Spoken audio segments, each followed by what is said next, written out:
I enrolled in a paid clinical trial on a Wednesday morning in February because my hydro bill was 93 days overdue and the notice from the utility company had stopped using polite language. The trial was paying $80 for a screening session and a follow-up blood draw at the Juravinski Hospital Research Wing on Concession Street in Hamilton, Ontario. $80. That's what I needed to keep the lights on in a bachelor apartment that cost $920 a month and smelled like whoever lived there before me had smoked indoors for a decade.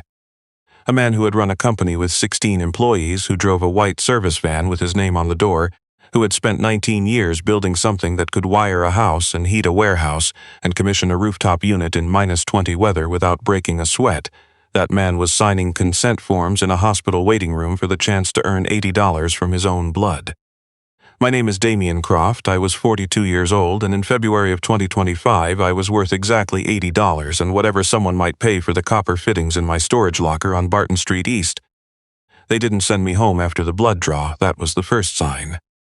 The technician's name was Nadine Beauchamp, mid-30s, precise, the kind of person who kept her workspace exactly the same way every shift, labels facing outward, everything in sequence. She'd stuck my arm twice before finding the vein and apologized both times, which told me she was careful and took the work seriously.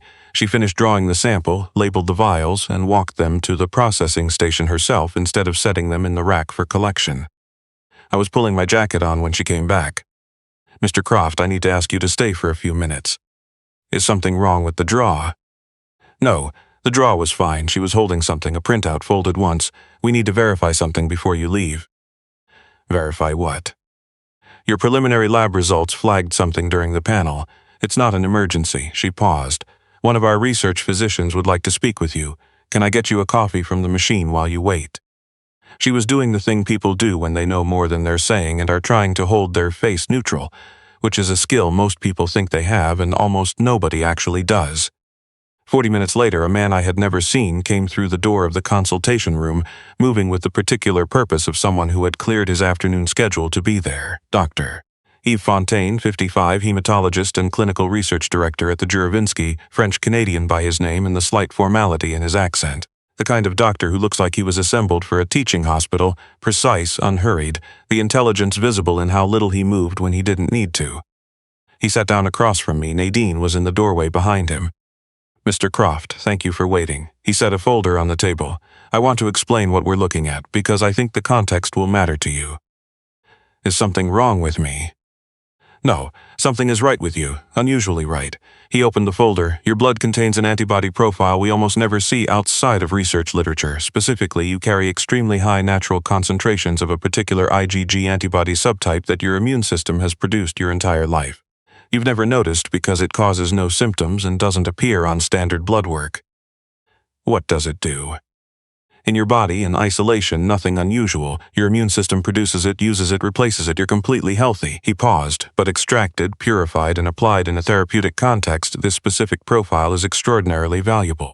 We are currently involved in a research program targeting a rare form of immune-mediated vasculitis, a condition affecting roughly 4,000 Canadians, the majority of them children. In its severe form, it is fatal. And my blood helps with that.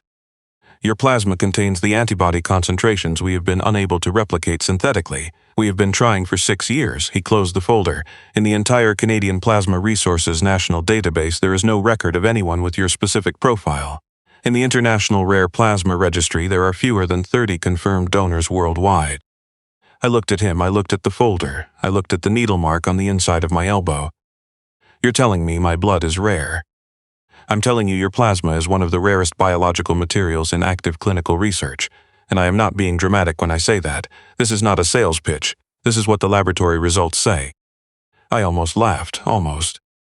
A man who had filed for creditor protection 8 months earlier, who was 2 months behind on child support, who had driven to this appointment in a 2013 Civic with a tire pressure warning light that had been on since October. That man had just been told his blood was rarer than 30 samples in the entire world. The universe has a strange sense of timing. But before I tell you about the call from Vancouver, before I tell you about the number Dr. Fontaine put in front of me the next morning, before I tell you about what the genetic panel found underneath all of it, I need to tell you how I ended up in that consultation room on Concession Street. Because the plasma doesn't mean anything if you don't understand what it felt like to have nothing. I built Croft HVAC solutions from a used service van and a Class B gas ticket in 2006. Started with residential installs in Hamilton's East End, word-of-mouth work, the kind you earn one satisfied customer at a time. By 2018, I had 16 employees, commercial contracts with 3 property management companies, and my name on the side of 4 service vans. My wife Lorraine and I owned a semi-detached in Ancaster, 2 kids, a dog, all of it. Then the supply chain fell apart. Equipment costs doubled. 2 of my biggest commercial clients deferred their maintenance contracts indefinitely. I spent 14 months trying to hold Croft HVAC together with my own savings, my line of credit, and the particular stubbornness of a man who cannot accept that what he built is gone. By March 2024, it was finished. I hired a licensed insolvency trustee in April. By May, the company was settled, the vans were gone, and I was on the waiting list for a bachelor apartment on Barton Street. Lorraine left in June, not with arguments, not with counseling, not with the slow unraveling that sometimes comes before the end. She left the way someone does when the decision is already made. Suitcase in the hallway, a conversation that lasted 11 minutes. I'm not doing this, Damien. I'm not starting from nothing with you. I'm already starting, I just need time. I gave you a year of time while you tried to save a company that was already gone. She stopped packing for a moment and looked at me the way you look at something you've already decided about. I married someone who built things, not someone who couldn't hold on to what he built. She took my son Kieran and my daughter Piper, primary residence uncontested, because a man in a bachelor apartment that smelled like stale cigarettes and someone else's laundry doesn't win custody arguments against a woman with a steady income and a 3-bedroom house in Ancaster. I got every other weekend when I could afford the gas, when Lorraine didn't have plans, when the roads between Barton Street and Ancaster weren't coated in black ice, which in Hamilton in January is more often than anyone who doesn't live here would think. My son was 17. Old enough to understand what financial collapse means, young enough that understanding it didn't make it easier to absorb. He looked at me on visits with the particular expression of a teenager recalibrating what kind of man his father is.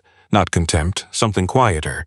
The disappointment that comes when a kid realizes the person he thought was solid is just a person, and people break.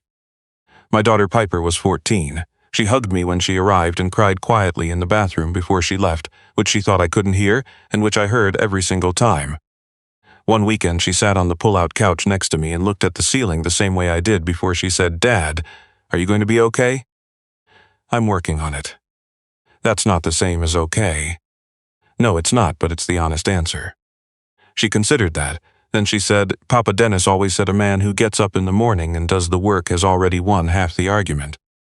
My father, her grandfather Dennis, who had worked the line at Stelco for 31 years and retired with scar tissue in his hands and pride in his chest, had been saying that since I was 8 years old, and now his granddaughter was saying it back to me in a bachelor apartment on Barton Street. I held on to that. Through the employment insurance, through the part-time dispatch job at a plumbing supply company on Kenilworth Avenue, through the February morning when I signed consent forms for $80 because $80 was the difference between lights on and lights off. Dr. Fontaine stayed for nearly 2 hours. He explained the antibody profile, the research program, the international registry. He explained that what I carried was not something that developed or could be induced. It was genetic, present since birth, as much a part of me as my height. At some point near the end, his phone buzzed 3 times in his breast pocket. He didn't look at it until I asked if he needed to answer it. He looked at it then, and his expression changed. "It appears," he said carefully, "that the notification process has already begun." The call came from Dr. Marina Volkov, clinical director of a biotech company headquartered in Vancouver. They had been operating for 11 years, publicly traded on the TSX, the kind of company that appears serious when you Google it at midnight in an Uber on the way home from a hospital. Dr. Fontaine arranged a meeting the following morning at his office. He placed a document in front of me and talked through every line. The company is proposing an exclusive plasma donation agreement. 6 donations per year every 8 weeks, the standard safe interval for a period of 7 years. All procedures performed at a certified Apheresis clinic here in Hamilton, fully covered. Travel expenses as well if any procedures require other facilities. He turned the page. In exchange, they are offering compensation of $192,000 per year, deposited annually into a registered account. Over 7 years, that totals $1,344,000. I looked at the number on the page. It didn't compute, it didn't land. It sat in the air between the document and my face like something from a different life, the life where I still had the van, still had the company, still had the house in Ancaster, and a reason to set an alarm on a Saturday morning that wasn't about catching a bus. 1.3 million, I said.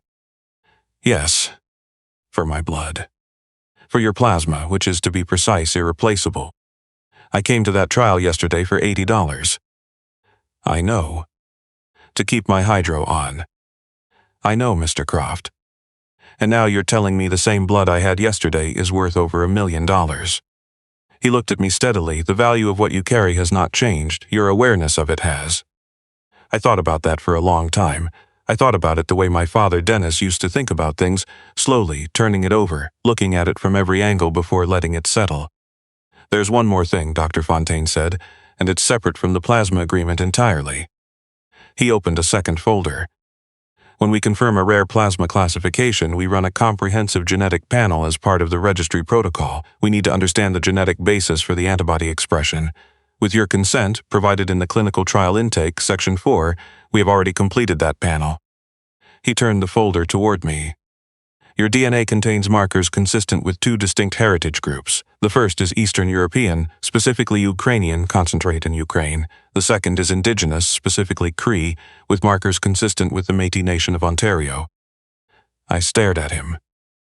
I'm adopted, I said. I've known since I was 14. My adoptive mother Dorothy told me when I was old enough. She said I came through the Children's Aid Society in 1982, that my biological mother was a young woman from Northern Ontario. That's all the file contained. That is consistent with what we're seeing. He turned another page. The genetic panel also identified a potential biological relative through the International Genealogy Database, with consent granted in the trial intake, a man named Yaroslav Kovalenko, age 67, living in Thunder Bay, Ontario. Based on the genetic overlap, he is most likely your biological mother's older brother, your maternal uncle. The room went quiet, not the quiet of nothing, the quiet of something arriving that you didn't know you had been waiting for. He enrolled in the Métis Nation genealogy database 4 years ago, Dr. Fontaine said. His profile notes that he registered specifically hoping to locate a biological relative, a nephew. He's been looking for me. It appears so. I drove back to Barton Street in the Civic with the tire pressure light on, went inside, made instant coffee because I'd run out of the real kind 3 days earlier, sat at the table I'd found on the curb on King Street and looked at the phone number on the piece of paper until the coffee went cold. Then I dialed. It rang 3 times, a fourth. Thunder Bay is 4 hours northwest, same province, same country, but the line had a particular quality of distance, the slight delay that tells you the signal is traveling somewhere it has never gone before.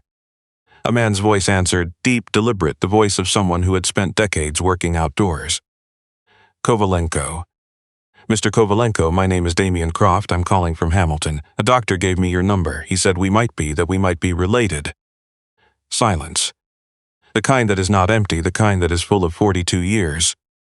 Then in English that carried Ukraine in its consonants and Boreal Ontario in its rhythm, I have been waiting for this call. I registered 4 years ago. Every time my phone rang with a number I didn't recognize, I thought, maybe. You've been looking for me, I said. My sister asked me to. Her name was Helena. She was my younger sister by 4 years. She came to Hamilton in 1981, 19 years old, for work at a textile factory. She met someone. She became pregnant. She was alone, no family close, no money. She went to the Children's Aid. She placed you with a family she was told was good. Were they? Were they good to you? My mother Dorothy was the best person I have ever known, I said. She worked at the Hamilton School Board for 28 years. She came to every hockey game I played. She died in 2019, and I still reach for the phone to call her when something good happens. He made a sound that was almost a laugh and almost a cry. Then Helena chose right. She always believed she did, but she never stopped, Damien. He said my name like he was testing the weight of it. She never stopped thinking about you. Every October, your birthday, she went quiet for the whole day. Her children knew not to ask. And before she died, pancreatic cancer, 2018, it moved fast. She asked me to find you. She said, tell him his blood is Métis and Ukrainian and it runs strong. Tell him his grandfather was a carpenter who built half the houses in our village and whose hands knew things before his mind did. Tell him I never stopped loving him. Tell him I'm sorry I wasn't strong enough to keep him. Tell him he belongs to us. I pressed the phone against my forehead and closed my eyes. The baseboard heater clicked somewhere behind me. My biological mother, a woman I had never seen, who had been 19 and alone and frightened in a city 4 hours from everything she knew, had spent 36 Octobers thinking about me, had died asking her brother to find me. And her brother had spent 4 years registered in a database, waiting for a nephew he had never met to appear on the other end of a line. I cried, the kind that has nothing to do with sadness, the kind that happens when something clicks into place that you didn't know was broken. My uncle Yaroslav cried too, the quiet, contained way of a man from a generation that was taught not to and cries anyway when it matters enough. "Tell me about her," I said when I could. He told me everything. Halina, born in a small western Ukrainian village, came to Canada with her parents as a teenager, settled in Thunder Bay, finished school, worked, and sent money to cousins back home. Curious, funny, stubborn, the kind of woman who laughed loudly and apologized to no one for it. Who made pierogies from memory and bannock from her Cree grandmother's recipe because that was who she was, both things completely, without apology. "She wanted you to know that," my uncle said, "that you come from people who built things. The Ukrainian side, the Cree side, both peoples were builders, farmers, carpenters, trappers, people who made something solid from what was in front of them." My father Dennis, working the line at Stelco for 31 years, saying, "A man who does the work has already won half the argument." My biological grandfather, whom I would never meet, building houses in a village with hands that knew the answer before his mind caught up. Two men, two families, two sides of a country and an ocean saying the same thing.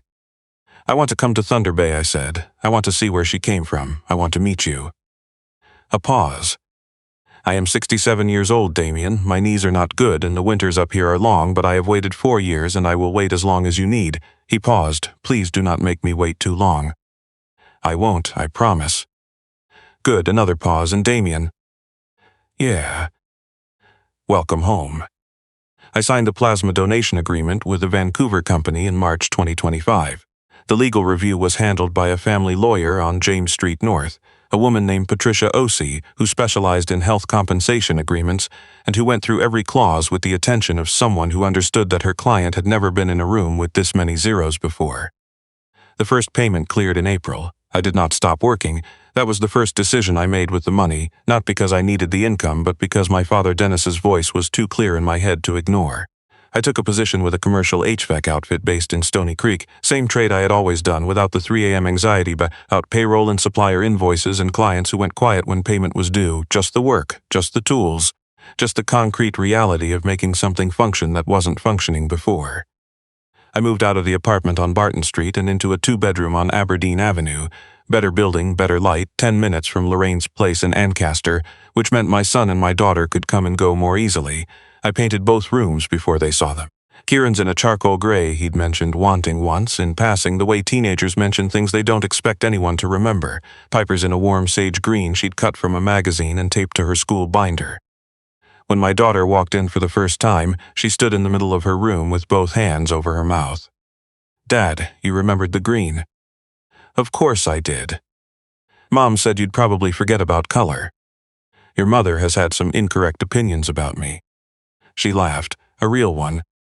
Lorraine called 3 weeks after the agreement was signed. My son Kieran had overheard me on the phone with Patricia and told his mother that night, the way 17-year-olds are constitutionally incapable of not doing when the information is significant enough. "Damien, I heard about the medical thing, the plasma." "It's true. They're paying you over $1 million. 1.3 over 7 years. Silence, the specific kind that belongs to someone recalculating. "I've been thinking," she said, "that maybe we were too hasty about everything." I sat at the kitchen table I had bought myself, looked at the window I had cleaned myself, the 2 rooms I had painted.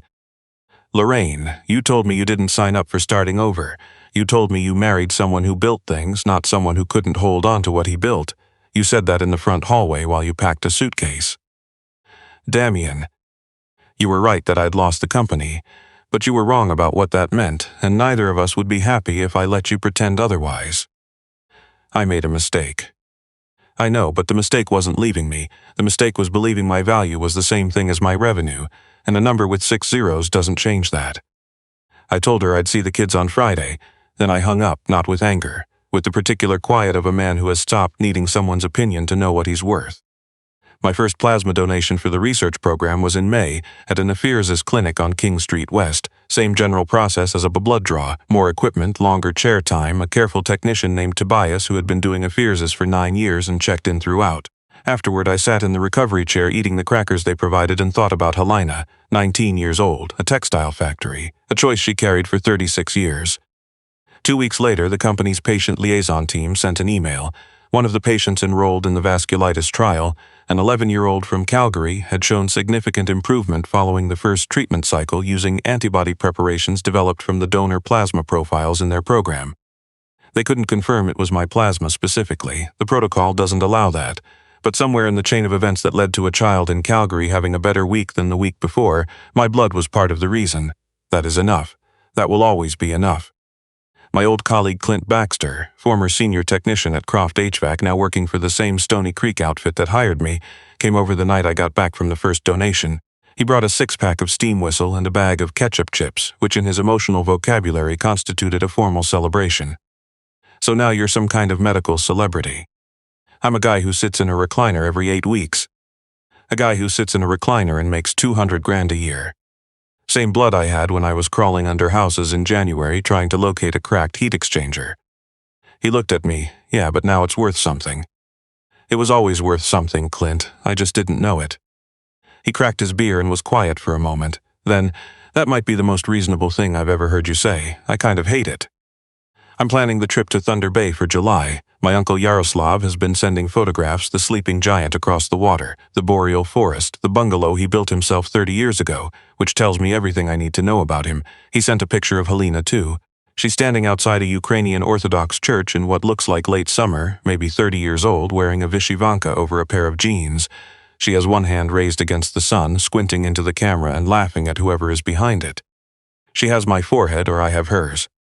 She looks like someone who belonged somewhere, who laughed loudly and apologized to no one.